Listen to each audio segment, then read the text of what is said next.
Hello, I'm Richard Ridge for Broadway World. We are once again back at the beautiful Drama Bookshop located on West 39th Street. And my guest is a renowned actor and singer-songwriter, and he is known to millions of worldwide fans for the role of Patrick on the hit TV series Schitt's Creek. Well, now he is on Broadway making his Broadway debut, giving one of the finest performances of the season as Mr. Peel in Tracy Letts' new play, The Minutes. Please welcome Noah Reid. I am thrilled to be sitting with you here at the Drama Bookshop. Yeah, well, great to be sitting here with you. I've never been in this place before. It's a stunning, stunning place. Well, it's brand new, and we are sitting in the Writer's Corner, Hamilton-inspired.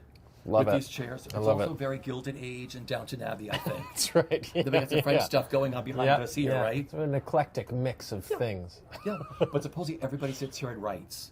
Well, we should get out our pens and typewriters. should, and at least. I'm not much of a writer, but I spend time with some good ones. No, so that's. but you could songwrite here too. That's what you could do. I could. I'd like to wall it in if I want to do that. A little privacy. You know? Totally. Well, I want it first of all. Welcome to Broadway. Thank you. How does it feel? Oh, it's a lot of feelings all at once, but this has been a lifelong dream for me. I came to New York first when I was probably 8 years old. I was doing the Toronto production of Beauty and the Beast, and we came down here for our fittings and stuff, and that was my introduction to this city and to Broadway, and I never wanted to do anything else since then. So this is the culmination of a lot of years plugging away, and honestly couldn't have picked a better project to make an entry to Broadway with. Yeah, because you are giving one of the finest performances of the season as Mr. Peel in The Minutes. You know, it's also your Broadway debut. It is. And I was with you all on opening night. Yeah. I mean, can you put it all into perspective now? Like, how magical was opening night for you? It was a very emotional night. I mean, that Broadway opening night house was such an incredible feeling, and the audience is leaning in a way that you kind of through previews you're building up to that moment. Of course, you're building up to what feels like it's a culmination, and really it's just the beginning of the journey. But incredible to be out there with that group of actors, and having a couple of weeks of previews under our belts, and just knowing that story, that script is underneath us and would carry us all the way. And yeah, it was a pretty fantastic moment. Because I know you've been offered Broadway before, and you didn't come here. So when you got the script to The Minutes, after you read it, what made you say, yes, I want to do this? Well, I think to me it's the story, it's the writing, it's Tracy's incredible gift of writing these. I mean, the track record speaks for itself, and this play particularly in this time, it just felt like it was such an important thing to get to be a part of. I couldn't really believe that I was being asked to come and be a part of it, and I think it's rare now too to have such an ensemble piece that really feels like everyone's pushing their chips into the middle, and every piece of it relies on the piece that has come before, and the structure of that. It's outrageously funny, and also such a biting commentary on the world that we live in and the times that we're living in. And it was very exciting. When you read a script like that, it kind of takes your breath away, and I was just pumped to think about the potential of being Mr. Peel. Because that's Steppenwolf. I mean, it's the kind of plays they do. Of course, Tracy's from there, and of course, your incredible director, Anna Shapiro. What was it like being in the room with Anna? Well, she's a rock star, and she's just a brilliant human being, and a terrific, consummate leader and collaborator.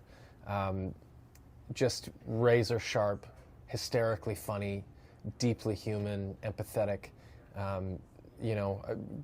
She and Tracy clearly have a relationship. They have a bit of a mind meld together that they just understand each other and the intent of what they want to put out into the world, and they really trust each other too, which I think is a really key element of that rehearsal hall. And when she would be like, oh, I think we need to tweak this, and he's like, well, you're the boss. I mean, I think that's a pretty amazing thing to get to witness. And also they have a wonderful rapport with each other, just kind of fencing with each other a little bit here and there, which is always great to have a front row seat too. And Jan Barford, who is Anna's husband, plays Mr. Karp in the show, and so that's they've all known all these people work together on this show before, and that you could feel that connectivity. Of course, for me, I'm brand new to that world, and so is Mr. Peel, so that feels right. But a terrific group and terrific leadership on this play, and everyone has made me feel really right at home. Oh yeah, because I love to ask actors, like, what was that first table read like? Oh, Because God. they're so exciting. What was it for you? It was. I mean, I was terribly nervous, of Yeah. course. Well, you're the new kid on the block. Exactly. It's Yeah. a new experience, Yeah. but also it was the first time that I heard the play out loud, and was introduced to all of these people and their characters, and hearing it for the first time, I really feel like I had a sense of the story and the musicality of it, and how it would sort of propel towards its wild conclusion. So yeah, I mean, it's a terrifying moment, but also a beautiful moment. Everyone made a point of really welcoming me in, and I think I said something like, trying to keep it short, but was like, sorry, thank you for having me, and I'll try to be good. And then off you go. It's really, it doesn't wait around to begin. The train's leaving the station. Train's leaving the station, and you're on it. Yeah, you better get ready to go. Yeah. What do you love the most about Mr. Peel? Well, I think he has a really strong compass of what is right and what is good, and he really wants to make a positive contribution to the world around him. I think that a lot of us have that feeling, and sometimes we don't know how to execute that. And Mr. Peel is clearly somebody who has decided to, run for this position and get elected and try on a weekly basis to push things in the right direction in the town of Big Cherry. And I wish I were a little more like that myself. I think that spirit of making a contribution, and that contribution coming from the right place, not coming from an egotistical place. Of course, it's a difficult thing to continually execute, especially when you come up against some of these the contradictions, the human contradictions that exist within all of us, and they certainly exist within him. And but yeah, I love that he wants to create. He wants to be a good example.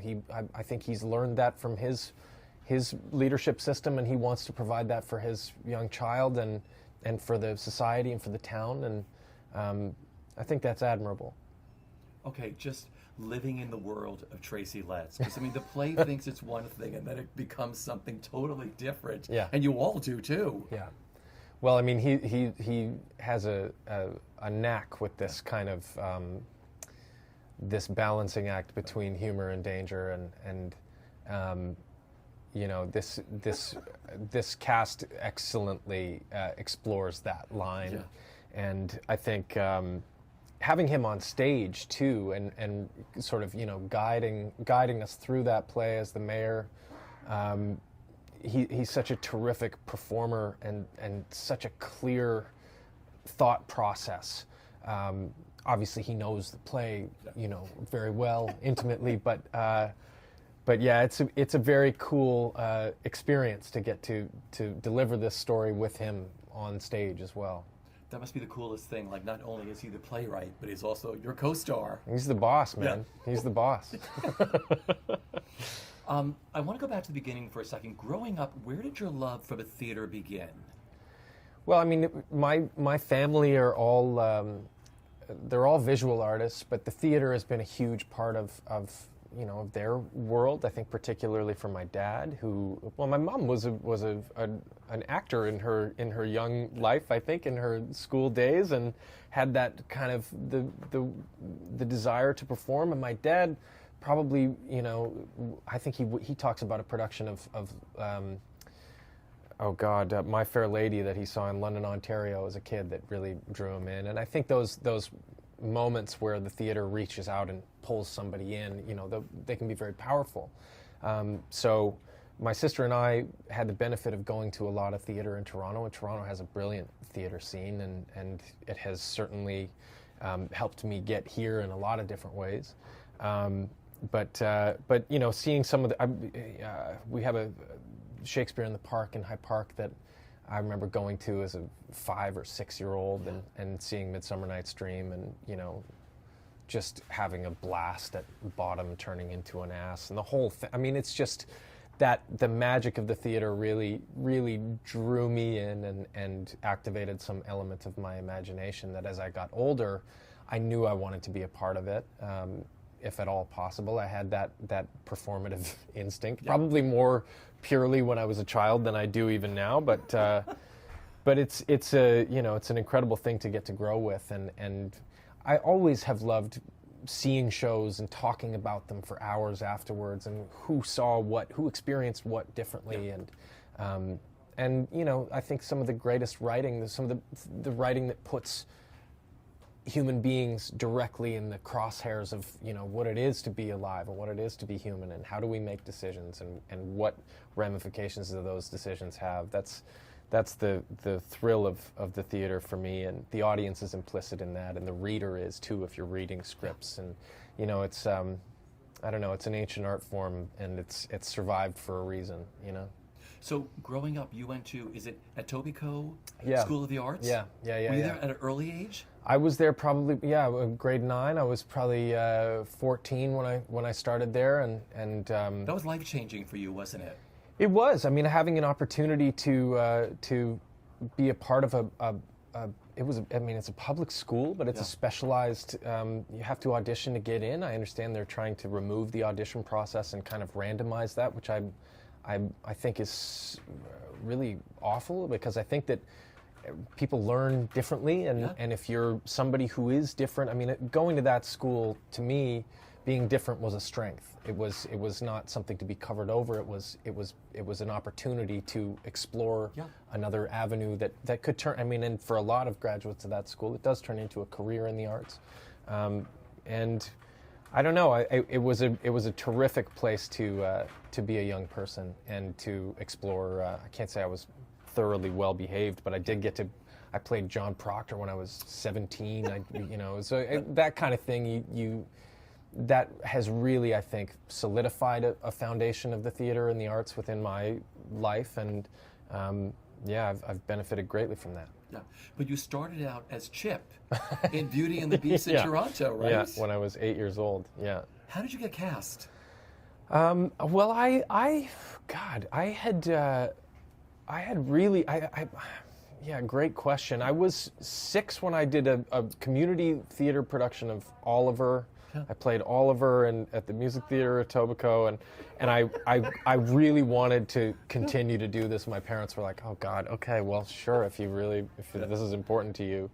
And there was an open casting call for Beauty and the Beast, and I might have had an agent at that time, but I went in for it, and just. I remember driving to the audition, actually. My mom was trying to describe to me that a lot of people were going to be auditioning for this, and she didn't want me to get, too attached to it, get my hopes up. And I said something to her like, well, somebody's got to get it. It might as well be me. Might as well be me. Why wouldn't it be? And how old were you? I was 8 years old at that time. Yeah. Well, you had that bug. I did. I don't know. I think you have. I wish I could approach my life now with that much confidence. It's harder as you get older to think it might as well be me. But was it a big audition process? Were there a lot of people there? Yeah, I think there were. But I mean, it's when you get in the room, it's just you have to approach it. I think about that sometimes. I go, okay, well, if I'm in an audition, I got to be having as much fun as I had at that time of my life. It's not this nerve-wracking experience. It's an opportunity. You got to go in there and, show them what you got and enjoy yourself. Because we have a lot of actors from around the world that watch this, and auditioning is a really strange thing. Oh, God, some people love to do it. They really do. Yeah. And some people are terrified at it, and they're like Oscar and Tony winners. So I'm like, were you always good at it, or? No, I think I'm somewhere in the middle there. But I started to... when I was in my early 20s and things weren't going the way that I had wanted them to go, I was like, okay, I need to reframe this for myself, because it's not, whatever I'm doing isn't working. Yeah. And I started to think that an audition was not so much me asking for a part. It was that whoever was casting this part had a need as well. They needed to fill this part. And so what I was doing was offering a possibility. I could go in and say, hey, you guys need someone to fill this role. I can do it if you want. This is kind of how it would be. All the best. That's what you can do. The need for it sometimes, can get in the way of enjoying it as much. And even a conversation I had with Anna D. Shapiro before we opened this show, she said, just start at the beginning and have fun. And I think that's got to be an element of it. You have to enjoy it, or what's the point? I love that, because a lot of people, like I said, who worked as kids, they were like, it seemed so much easier. Like, it was like, I'm just going to go in and get a role. Yeah. And then you put all the stuff in your head as you get older. Oh, yeah, yeah. Well, it's not, I mean, it's not a job when you're a kid. It's just something that you get to do, But you were Chip. I was, but I had no sense of what the business of that meant. I just knew that I got to hang out with all these brilliant performers and be around the magic of the show and the costumes and the energy, and I just, I never wanted to do anything else. And, when you get a little bit older and you get a couple of, kicks in the shin, you go, okay, well, maybe this business isn't for me, or maybe it's not going to happen the way that I would want it to happen. And it doesn't for a lot of people. I know a lot of brilliant performers who, are finding other things to do with their life, and it kills me, because I'm like, man, the world needs to see these people. Yeah. But I think the arts don't just exist also in the big spaces. They exist everywhere throughout, the many pockets of your life, and there's lots of opportunity for creativity to find its way into the cracks of life too. And so it's never, I don't believe that any kind of arts training or artistic or creative endeavor is ever too small or is ever a waste of time. I just think it's integral to being alive.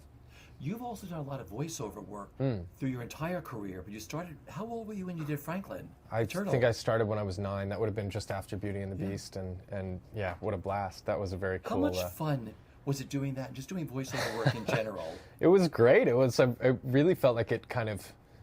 it used a lot of the theater work that I had been kind of learning how to do, and also added this kind of purely vocal thing that you just had to know how to like throw your voice or channel it into the microphone. I loved doing it because I would miss a day of school and go in and see my friends who were playing the other woodland creatures, and we'd all hang out and do the show and have lunch, and it felt like we were part of some little like club or something. It was a blast. And you've done that throughout your career, voicing people. Yeah, more so when I was a kid. I think I sort of stopped for whatever reason. It just hasn't been a thing that I've kept up as much. But recently did an audio book, which was an incredible experience, and it felt very much. I spend a lot of time in a studio playing music now, and that's sort of where I spend my studio time. But doing that, I was like, oh right, this feels very much part of my world as a kid, going into studios and spending this time reading this material with these, voicing characters and finding the subtleties that a microphone avails you, and it's very fun. Well, you've done a lot of theater throughout your career, doing the classics and contemporaries like, John Logan's Red and so many wonderful plays. Yeah. But you got to play Hamlet. Yeah. Okay, challenging? I mean, what was that whole experience like? Yeah, it was very wild. I mean, it was a strange and I think quite a beautiful production of it, where the actors were all also musicians, and we were creating basically a live score throughout the show, and text was spoken into handheld microphones. It was kind of like a Soviet rock concert or something. It was very strange, and a lot of people would say that the microphone allowed them to hear the text in a way that you wouldn't normally hear a Shakespeare text. Yeah. Made it very immediate, very kind of coming in on you a little bit, and it allowed for us not to sort of like send it. It could be quite close. I think to be or not to be was the only thing that was not spoken into a microphone, and I mean, what a part. I hope to get to revisit it at some point, because I don't think you ever probably feel like you got all of it. Yeah. But incredible thing to get to work on and dive into. I mean, it's such I feel like you could spend years. People have spent decades on that part and on that story, and very, very cool to get to do that.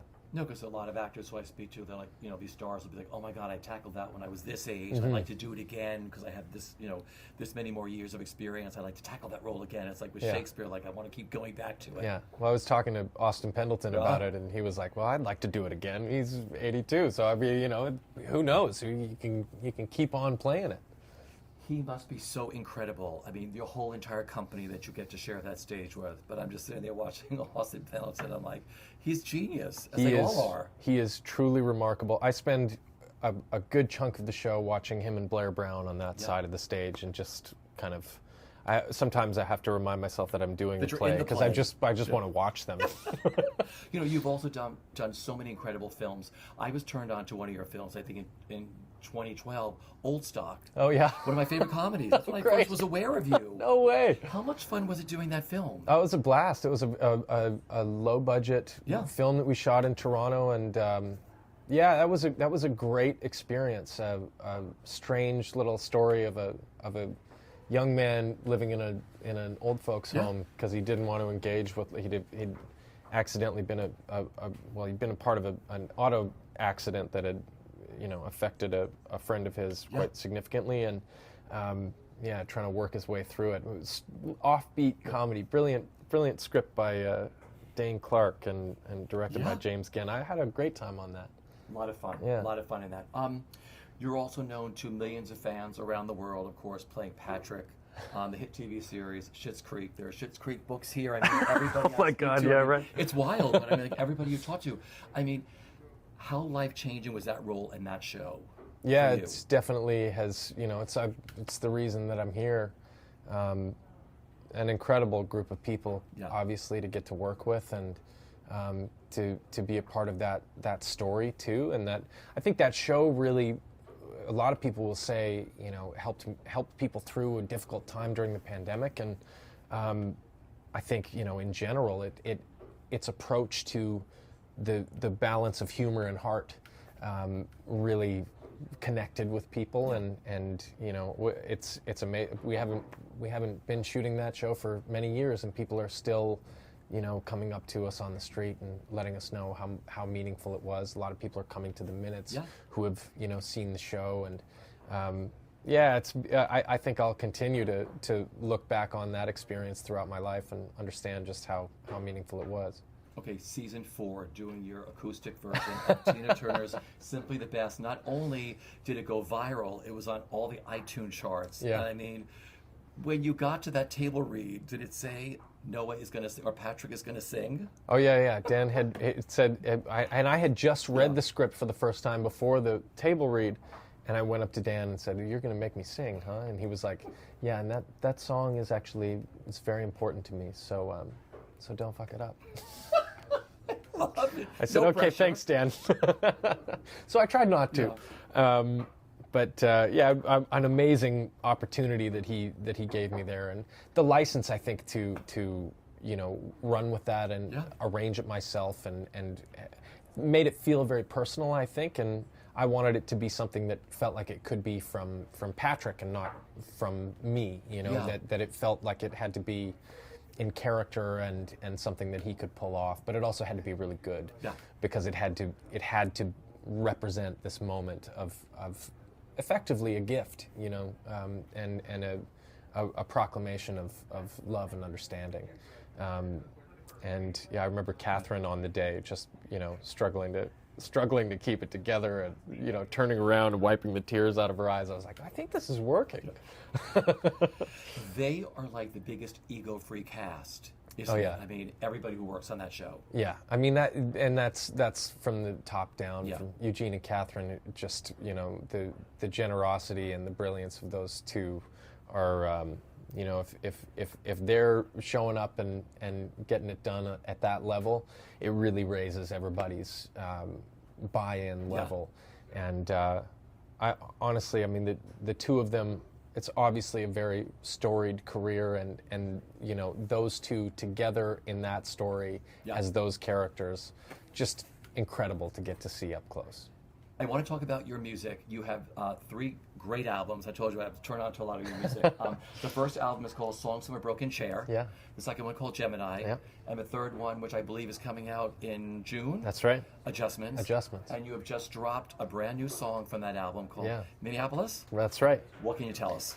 Minneapolis was we were doing actually the Schitt's Creek live up close and personal show, and one of our stops was in Minneapolis, and it was such there was just a strange day where everybody was off doing something else. I was kind of left to my own devices and just sort of walking around a city I'd never been to in the middle of the winter, and dealing with the shifts that were happening in my life. This was my first tour ever. It was very strange to all of a sudden be walking onto a stage and having people, not just know who you are, but like, ravenously applauding you when you walked out. That was a major adjustment. So I feel like the album, deals with a lot of, whether it's pandemic related or personally related, that the songs that are on that record sort of span this time period for me where there are a lot of shifts and changes in my personal and professional world, and getting married, and because a lot of great things happened a lot during the pandemic. happened during the pandemic. You got married during the pandemic. I did. And then there was like the whole Schitt's Creek at the Emmys was during the pandemic, and there were just lots of things, and that show coming to an end, and what was going to happen next, that kind of unknown quality, and thankfully I've landed in some fun projects, but you kind of don't really know where you're going to go after something like that. So, it's a fun period of time, and I don't know, it resulted in some I think some really fun songs, and had a great time making that record. I think it's my favorite of the 3. Yeah, it's on all streaming. Yep, that's right. Great. Yeah, All right, so you met your wife. You were both guesting on a cop show, right? That's right. Yeah. Called Rookie. Well, you've done your research. Rookie Blue. Rookie Blue. Okay, but were you both guest starring on the show? That one episode? Yeah, that's right. Yeah. That's crazy, Yeah. right? Yeah, it was pretty wild. We often talk about how we could have easily missed each other. She was just, getting out of the acting The world, business, and right? making a shift into the world of healthcare, and we spent, I think, maybe one day on set together. That's and crazy. We kept up for a number of years, and eventually we thought, maybe we should do this. So Was there something that day, like when you were working, or it's so fast on these things? It's very quick, but we just really got along. Yeah. We just really got along, and you have that feeling when you just want to spend more time around somebody, and thankfully we were able to explore that. And you're about to become a dad. Yeah, another couple of months here. This is what a wild year. It's a little much, isn't it? No, I think so well deserved. I love to watch it. Great things happen to nice people. Oh God! But it must be so great, though. It is You're in a very, hit show, very you have a exciting. New album. Yeah. You got married. Now you're having a baby. I think after that, I'd like to just chill out for a minute. Yeah, totally. It'd be fun. But you're going to go on tour with your album. Yeah, well, we'll see. We'll see how that works. Cut short due to the pandemic. Yeah, we got. You were in Ireland? I was in Chicago, and we had, I think we got probably eight shows into a 25-show tour, and shut down. So we'll get back out there when it feels like it's. I really didn't want to get back on tour before I knew that we would be like fully good to going go on tour. Yeah. I know a lot of musical artists have gotten back out there, and there's been a lot of sort of starts and stops, and thankfully for me, it's like I get to play music. It's not my number one job, so I get to do these other cool projects and fit the music in where I can. But I would love to be out there playing some more shows. It's a pretty incredible experience to have a room full of people listening to your music. You know? Did you write at an early age? Yeah, I think I started writing music when I was probably like 8 or 9, but not writing songs necessarily until I was at the National Theatre School of Canada, actually, and started writing songs from character perspective, almost as a way to explore a character's world, and eventually thought, well, what if the character's me? And write some of my own experiences and thoughts. And it's a great thing to keeps me balanced, I think, a little bit, getting to reflect on my own experience and write something. I imagine this is what Tracy feels like on stage. He's like, I wrote this, Hopefully, actually, he's not doing that. That would be a strange... I don't think he's doing that. Would you like to do a musical? I don't know. I mean, I think musical performers have about 100 times more talent than I do, and certainly more discipline. I think I would be stretched very thin in a musical. Oh, I don't think so. You're Well, really we'll good. see. Oh, thank you, man. Is there like a classic musical as we're sitting? So we're also not only in the Hamilton end, we're sitting in front. This is like vocal scores of every Broadway. You know what? I'll musical. get back to you. Let me pour over that shelf there and see if there's is there a anything. musical that like you were besides Chip in Beauty and the Beast? But is there a musical that you love, like that you got on your playlist? God, I don't know. I don't know. I'm not well versed enough in the world of musicals, which probably leads to my trepidation. But I feel like it would be really easy for myself to expose myself as a subpar. No, or it would open the door. You'd be like, oh my gosh, now I'll do a musical. It's like it's stepping into as a lot of people have. Well, spend some time with that shelf there and see what pops We'll out. visit that shelf before we leave this interview. Okay, your new series is amazing. It just kicked off on Amazon, Outer Range. Yeah. Josh Brolin. Your mom is being played by Deirdre O'Connell. That's right. Who is like one of the greatest New York actresses. Like, No kidding. Who do you play? I play Billy Tillerson, who is Didi O'Connell and Will Patton's son. The youngest of three Tillerson boys, and dare I say the strangest of them.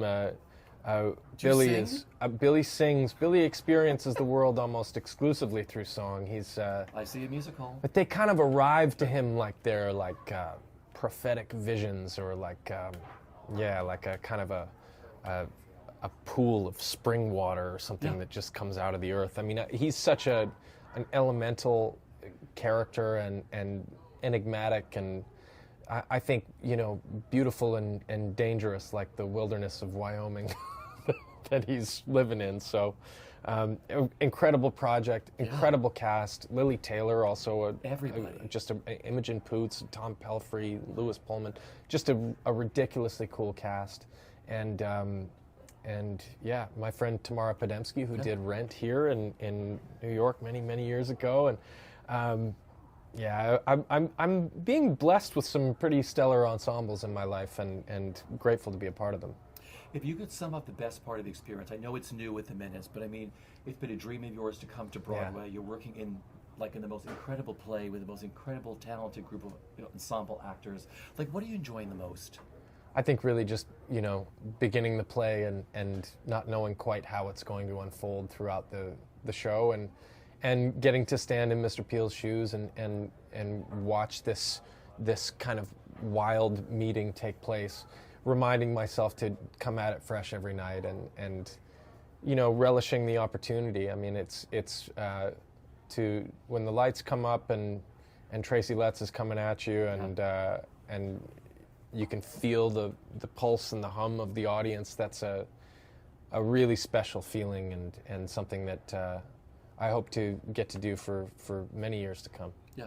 Are you an early arrival at the theater, or do you like to get there right at a half hour? Like, no! I got to be there. I got to be there about an hour and a half beforehand, and you're old school. That's zone great. in a little bit. Yeah. Nice to be around the people too. I mean, COVID has reduced so many of the spaces that we get to be together, and so to get to the theater and see everybody before the show, have a cup of coffee, and get into the groove a little bit. It's nice.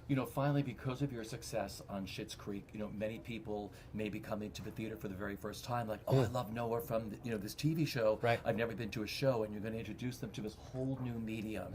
We all had those introductions from somebody. Yeah. What that means to you.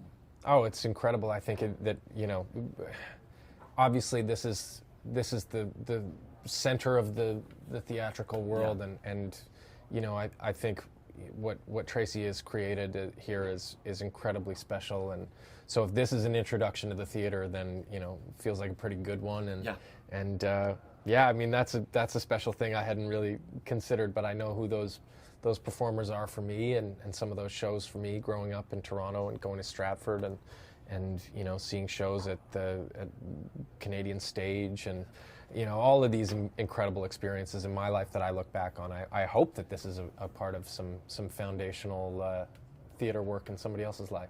Okay, so we're walking out of the Hamilton area. Here we go. And this is, like I said, so this is musical scores and musical scripts of every Broadway musical. Okay, all right. The Sondheims are down here. The Sweeney See Todd's. Spring Awakening. That's Spring pretty, Awakening. That's pretty great. Funny Girl, Godspell, Cabaret. There's Disney over here. What do you think if you were like, Noah, you I should was do gonna this musical? What would it be? I think you should do How to Succeed. Okay. Which I think would be a great musical for you to do. All right, great. I think you'd also. Oh, you could We'll write start anything. there. You could be. Let's see. You could be a Tulsa in Gypsy. Oh, Hadestown. You could do Hadestown. Oh, somebody was just telling me Yeah. about this. Yeah. Oh, I could see you do anything Incredible like songs. this. This one, the Eugene Levy and Oh yeah, they were all in they this were together. all in this. Okay, Marty Short and Andrea Paul Martin. Schaefer was And Paul Schaefer, the musical director. Yeah. That's a pretty legendary Toronto. So I could thing. see you maybe doing Godspell, right? Yeah, maybe I'll do prepare the way of Prepare the Lord. Thee or Day by Day. Just sing the whole score. You should do a show tune album next. But like I said, you could This do one, have a anything. little bit of experience with this one here. Not. Oh, did you do not Cabaret? We did it in Schitt's Creek. You did, played yeah. The MC for one song. It was Oh, so we nice. should bring him come back to Broadway in the revival. That's of I don't know. I Cabaret. want to. Those are some large boots to fill, I don't especially at know. Studio 54. That's. All right, let's see. Is Beauty and the Beast here? I just want to see. Oh man. Where is? Oh, I think they're out of it. They were saying, oh, but this is They're from the film. Okay, Yeah. because you did the show. See, now I'm version. getting into my Beast years. It's These are your Beast moving out years of now, Chip right? into Beast time. Yeah. You could actually do the Beast. You could grow into the Beast, Well, right? who knows? Lumiere could be fun Ooh, too. Lumiere That's a could be lot fun. of lot of But hands everybody up told in me the it's air. all the hands up. That Yeah, you have to go yeah. to physical Oh my therapy God, like at the end of the crazy. week, Yeah. right? Bill, well, thank you so much for sitting with me today. Thank you very much. It's been really nice. It's been really great. So Yeah. anybody out there, like I said, Noah's giving one of the finest performances of the season as Mr. Peel with his incredible cast in the minutes. If you haven't gotten a ticket, go get one now and just see one of the finest things you'll see on Broadway. And we'll see you all at the theater. Take care.